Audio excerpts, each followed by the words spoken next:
How's it going, enthusiasts? Welcome back to another episode of Coaster Castaway. Today I'm going to be giving my trip report for my September 7th, 2021 visit to Great Adventure. I hadn't been to Great Adventure in a long time, as my last visit was in 2009. On that trip, I rode most of the major coasters except for Bizarro. I got a few rides in on El Toro, which, as expected, was incredible. That ride has great airtime and pacing. Needless to say, I was disappointed that it was closed due to the accident a few months ago. One of my goals for today was to get on Kingda Ka, as I have not been on an Intamin hydraulic launch coaster in about a decade, with my last rides being on Accelerator in 2009. I was at Cedar Point about 6 weeks ago, but for the second time I visited that park, Top Thrill Dragster was closed. Of course, I also wanted to get some rides in on Jersey Devil, given that it is the brand new attraction of the park, and has been somewhat polarizing in the coaster enthusiast community. Okay, so first we headed over to Kingda Ka. The park wasn't busy, and the line for Kingda Ka reflected this. I waited about 10 minutes before getting a seat in the third row. Given how long it's been since I've experienced an Intamin hydraulic launch, I was bracing myself, but I actually found myself somewhat underwhelmed. The launch is definitely forceful, but arguably not as strong, at least subjectively, as Storm Runner or Accelerator, despite Kingda Ka's higher overall speed. I think part of this is due to the launch track, which is much longer on Kingda Ka than on the aforementioned coasters, so you're not slammed as hard with positive G's when you climb the top hat. Still, this ride is a rush. The views at the top are great, and while there isn't much airtime over the top hat, the drop down is also a ton of fun. Next, we grabbed a ride on the Runaway Mine Train, which had about a 15-minute wait.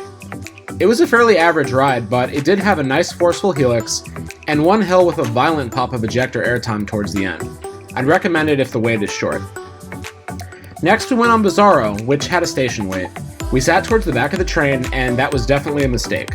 I knew this ride had aged poorly, but I couldn't believe how much of a rattle it has. The headbanging itself wasn't too bad because I rode defensively, but I basically rode this for the credit and never intend on riding it again. Bizarro takes up a fair amount of land in the back of the park near the safari, so I could see Great Adventure scrapping this in the near future to make room for something better. Next, we went on the Dark Knight coaster, which had the longest wait of the day at around 25 minutes. It's a fairly run-of-the-mill wild mouse with some weird theming, but it has a few fun moments. After this, it was time for Jersey Devil. I had mixed expectations going in, as some people said it was a fantastic ride in line with the other RMC Raptors, while others claimed that it was a letdown.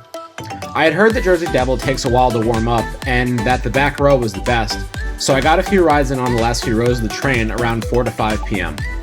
Jersey Devil exceeded all my expectations. It rips through its layout, with some awesome ejector airtime in the first drop and a few bunny hills, some fun laterals, and a cool 0G stall.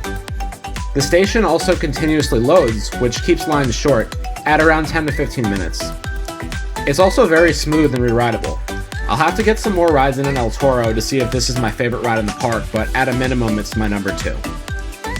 Next up was Batman, which had no wait. I've been on many versions of this B&M invert, and this one was about par for the course. It has a decent first drop, and the first 3 inversions are very powerful. While the pacing does drop off a bit in the second half of the ride, it is still relatively strong, making this coaster worth a ride on your visit to Great Adventure. We wrapped up with a ride on Nitro, and there was almost no wait. We sat in the second row, and I was very fortunate in the sense that the ride op did not staple me. This gave me a lot of floater airtime in the first drop and the subsequent bunny hills, especially on the second half of the ride. The Hammerhead turn was fun as well. Overall, my opinion of this ride has improved substantially, as I enjoyed it more than rides like Mako or Goliath at La Ronde, so it is now solidly one of my favorite B&M hypercoasters, though of course it still ranks below Apollo's Chariot. Overall, it was great to be back at Great Adventure. We covered a lot of ground for having arrived at the park at 1 p.m. and leaving around 6:30 p.m. On a final note, I wanted to say that I would recommend taking New Jersey Transit and getting a Lyft ride from the Trenton train station to the park. It is about a half-hour ride and was about $80 round trip. While that may sound like a lot, the added convenience of not having to make the 2.5-hour drive from my house or taking a bus was worth it for me. Anyway, thanks for listening, and I'll see you guys next time here on Coaster Castaway.